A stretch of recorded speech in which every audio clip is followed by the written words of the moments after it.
In the opening scene of Dr. Elise Episode 1, we see the crowd's terrified expressions and the flames that represent the past horror. Following that, we leap forward in time to see Elise reincarnated as Takamoto, a surgeon .00:56.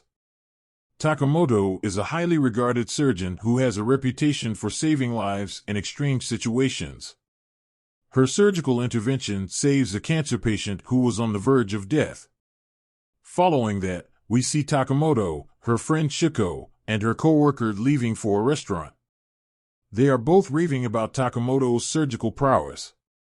Here we find out that Takamoto is actually trying to make up for her misdeeds from a previous life by saving as many people as she can. In a flash, it becomes clear that Takamoto is on the way to Germany to operate on a critically ill patient. Takamoto boards the flight, hoping to see her parents and her older siblings of her past life.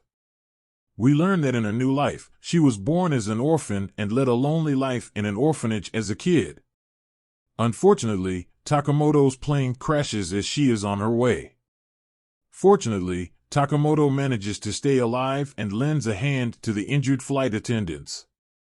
While authorities on a helicopter approach the crashed plane, she learns she is severely wounded, and after saving everyone on board, and she dies from blood loss. Takamoto is then given a second chance in her past life as the Empress of Britia Elise de Florence.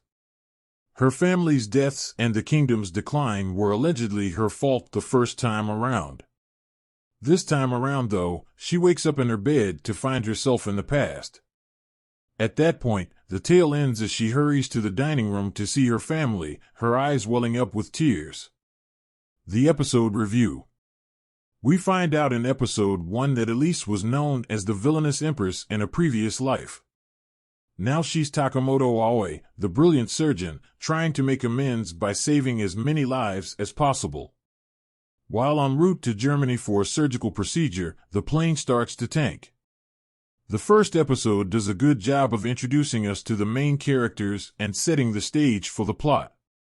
Not only that, but we also seamlessly switch between 3 different timelines here. Overall, the plot is truly fascinating. Although some parts seem too implausible to be true, the plot is interesting and engaging anyway.